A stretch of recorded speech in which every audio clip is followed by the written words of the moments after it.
Hello, कैसे हैं आप।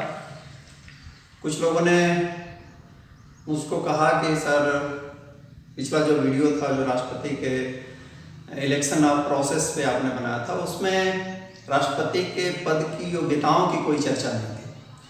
तो मैंने सोचा कि आज इस पे चर्चा कर ली जाए। तो सबसे पहले आप ये जानिए कि भारत का जो संविधान है उसमें एक आर्टिकल है 52 ये बात करता है कि भारत का एक प्रेसिडेंट होगा। इसका मतलब ये हुआ कि भारत में जो राष्ट्रपति पद की व्यवस्था है यह संविधान में अंतर्निहित है, पहली चीज। दूसरी चीज कि यह हमारे बेसिक स्ट्रक्चर का एक पार्ट है। हमारे यहाँ पार्लियामेंट्री सिस्टम है और पार्लियामेंट्री सिस्टम में एक कॉन्स्टिट्यूशनल हेड होता है और दूसरा रियल हेड होता है। तो इसका मतलब ये हुआ कि यह कोई ऐसी पोस्ट नहीं है जिसको संसद चाहे तो किसी भी वक्त हटा दे, नहीं, ये बेसिक स्ट्रक्चर का एक पार्ट है। तो आर्टिकल 52 में प्रेसिडेंट का जिक्र है। अब पहला सवाल ये होता है योग्यता पर आने से पहले कि प्रेसिडेंट है क्या, उसकी पावर क्या है। तो पावर की अलग डिटेल में चर्चा होगी। एक चीज आपको जानिए कि विधायी दृष्टि से, कार्यकारी दृष्टि से और सैनिक के पॉइंट ऑफ व्यू से भी, मिलिट्री पावर के पॉइंट ऑफ व्यू से भी प्रेसिडेंट सबसे बड़ा भारत का सत्ताधारी व्यक्ति होता है। सारी कार्यकारी शक्तियां जो गवर्नमेंट ऑफ इंडिया की होती है वह प्रेसिडेंट में निहित होती है और सेंट्रल गवर्नमेंट के सारे काम प्रेसिडेंट के नाम पे किए जाते हैं, पहली चीज। दूसरी चीज ये विधायी शक्तियों के दृष्टिकोण से कि कोई भी विधायक, कोई भी बिल जो पार्लियामेंट में पास होता है वह तब तक कानून का रूप धारण नहीं कर सकता जब तक कि उस पे प्रेसिडेंट की सिग्नेचर न हो जाए, सहमति न मिल जाए। और तीसरा यह कि वह हमारी आर्म फोर्स है, चाहे वो मिलिट्री हो, चाहे नेवी हो, चाहे एयरफोर्स हो, उसका जो सुप्रीम कमांडर होता है वह कौन होता है, वह प्रेसिडेंट होता है। तो कहने का मतलब ये कि एक प्रकार से सारी शक्तियां जो भारत सरकार की हैं वह प्रेसिडेंट में अंतर्निहित है। अब दूसरा सवाल ये होता है कि यदि कोई व्यक्ति, मान लीजिए आप ही प्रेसिडेंट बनना चाहते हैं, तो आपके पास कौन कौन सी योग्यता होनी चाहिए। और योग्यताओं का जो जिक्र है वह है आर्टिकल 58A और 58(2) प्रेसिडेंट की योग्यता के बारे में कहा गया।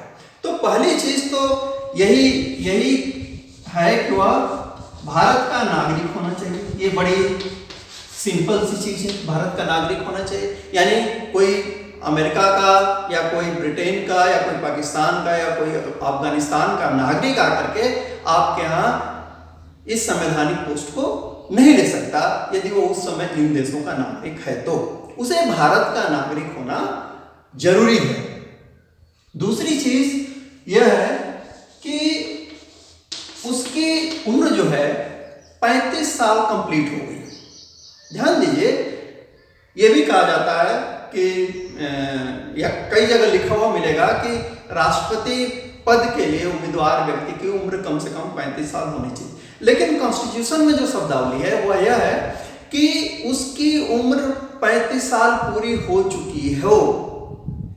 बात दोनों का एक ही है, अर्थ दोनों का एक ही आता है। लेकिन चूंकि हम लोग पॉलिटिकल साइंस के विद्यार्थी हैं तो हमें जानना चाहिए कि कॉन्स्टिट्यूशन में इस चीज को किस रूप में लिखा गया। तो 35 साल की इसकी उम्र पूरी होनी चाहिए, कम नहीं होनी चाहिए। और तीसरी बात यह लिखी गई है कि उसमें लोकसभा का सदस्य बनने की योग्यता होनी चाहिए।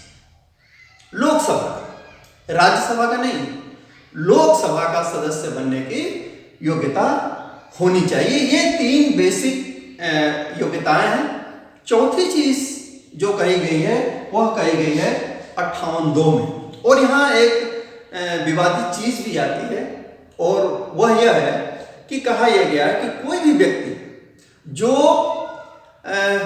ऑफिस ऑफ प्रॉफिट, जिसको लाभ का पद बोलते हैं, लाभ का पद बोलते हैं, यदि कोई व्यक्ति लाभ के पद पर है पहले से, तो वह राष्ट्रपति का चुनाव नहीं लड़ सकता, राष्ट्रपति पद के लिए उम्मीदवार नहीं हो सकता। अब यहां दो बातों का ध्यान रखिए। पहली जो प्रॉब्लम है वह यह है कि कॉन्स्टिट्यूशन में कहीं भी इस चीज की चर्चा नहीं है, इस चीज को डिफाइन नहीं किया गया। जैसे स्टेट को डिफाइन किया गया है, जैसे एग्जीक्यूटिव को डिफाइन किया गया है, जैसे बजट को डिफाइन किया गया है, उस तरीके की कोई डिफिनीशन हमारे कॉन्स्टिट्यूशन में नहीं है जो यह बताती हो कि ऑफिस ऑफ प्रॉफिट में क्या क्या आता है। लेकिन क्या नहीं आता है, इस चीज का जिक्र 58(2) करता है प्रेसिडेंट के संदर्भ में। तो संविधान में 4 चीजें क्लियर लिखी गई हैं इस आर्टिकल में 58(2) में राष्ट्रपति के संदर्भ में, कि यदि वह व्यक्ति पहले से राष्ट्रपति है, यदि वह व्यक्ति पहले से उपराष्ट्रपति है, या यदि वह व्यक्ति केंद्र सरकार में या राज्य सरकार में मंत्री है, तो इनको लाभ का पद नहीं माना जाएगा। यानी कोई व्यक्ति पहले से राष्ट्रपति है तो उसे डिस्क्वालीफाई नहीं माना जाएगा। ये आप यदि थोड़ा सा कॉमन सेंस लगाएं तो राजेंद्र प्रसाद 2 बार, डॉक्टर राजेंद्र प्रसाद 2 बार प्रेसिडेंट बने, तो दूसरी बार जब वो चुनाव लड़ रहे थे तो प्रेसिडेंट थे ना ऑलरेडी। इसका मतलब हुआ कि प्रेसिडेंट होने के कारण कोई डिस्क्वालीफाई नहीं हो सकता। इसी तरीके से अनेक हमारे जो वाइस प्रेसिडेंट रहे हैं वो बाद में जाकर के प्रेसिडेंट बने हैं। एस राधाकृष्णन हो, जाकिर हुसैन हो, शेखावत जी भी, उन्होंने भी चुनाव लड़ा था प्रेसिडेंट का, उसके पहले वो वाइस प्रेसिडेंट थे। तो ये डिस्क्वालिफिकेशन नहीं है, लेकिन इस चीज को लेकर के विवाद चलता रहा है। और 1959 में एक एक्ट पार्लियामेंट ने पास किया जिसको हम कहते हैं प्रिवेंशन ऑफ डिस्क्वालिफिकेशन एक्ट। ये पास हुआ 1964 में। सुप्रीम कोर्ट ने कुछ डायरेक्शन दिए कि कोई विवाद हो डिस्क्वालिफिकेशन वाला लाभ के पद को लेकर के, तो क्या क्या देखना चाहिए, टेस्ट किस आधार पर करना चाहिए। तो उसने 4 बातें कही। उसने कही कि सबसे पहले हमें यह देखना चाहिए जिस पोस्ट को लेकर के विवाद है कि क्या गवर्नमेंट ने वही एम्प्लॉयमेंट दिया है, पहली चीज। दूसरा, क्या गवर्नमेंट उस व्यक्ति को टर्मिनेट कर सकती है। तीसरा, कि उसकी सैलरी क्या सरकार दे रही है। और चौथा, कि उस सैलरी का सोर्स क्या है, कहां से आ रही है। कुछ जानते हैं कि संचित निधि पर भी भारित होती हैं और कुछ दूसरी जगहों से सैलरी आती है। तो ये 4 चीजों पे हमें देखना चाहिए, टेस्ट करना चाहिए कि वो लाभ के पद पर आता है कि नहीं आता है।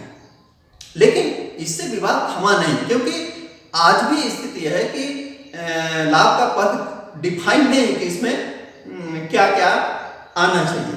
और एक और विवाद हुआ था 2006 में, जब जया बच्चन को लेकर के ये शुरुआत हुई थी उनके डिस्क्वालिफिकेशन को लेकर के। तो 2006 में जब यूपीए सरकार थी तो एक बिल पारित किया गया था इसके बारे में, लाभ के पद के बारे में। तो पहली दफा जब ये, उस समय कलाम साहब प्रेसिडेंट हुआ करते थे, कलाम साहब के सामने जब गया तो उन्होंने उसको वापस कर दिया। और यह पावर है प्रेसिडेंट का, प्रेसिडेंट को यह पावर है, और यह पावर है आर्टिकल 111 में कि प्रेसिडेंट उसके सामने रखे गए किसी भी बिल को रिकंसिडरेशन के लिए वापस कर सकता है। लेकिन हाँ, जब रिकंसिडर होकर के और उन प्रोसेस को फॉलो करके जो कॉन्स्टिट्यूशन में रिक्वायर्ड है, जो कॉन्स्टिट्यूशन के अनुसार होने चाहिए, दोबारा यदि वह बिल प्रेसिडेंट के सामने आता है तो प्रेसिडेंट उस पर अपनी सहमति नहीं रोकेगा। तो पहली दफा उन्होंने इसको वापस कर दिया था। और तीसरी चीज हमें यह भी जाननी चाहिए कि यह जो पूरा पोस्ट ऑफ प्रॉफिट का जो विचार आया है वह आया है ग्रेट ब्रिटेन से। 1701 में वहां एक्ट ऑफ सेटलमेंट पारित हुआ था, जिसमें इस चीज को डिफाइन करने की कोशिश की गई थी कि जो लाभ के पद पर हैं उनको संवैधानिक पद नहीं लेना चाहिए। चूंकि ब्रिटेन हमारा एक प्रकार से उसके अंडर हम लोगों ने डेमोक्रेसी और पार्लियामेंट्री सिस्टम को पनपते हुए देखा है, तो हमने उसकी इस ट्रेडिशन को भी फॉलो किया। लेकिन अनफॉर्चुनेटली आज भी लाभ का पद डिफाइन नहीं है। तो मुझे उम्मीद है कि योग्यताओं को आप लोग समझ गए होंगे। Thank you very much.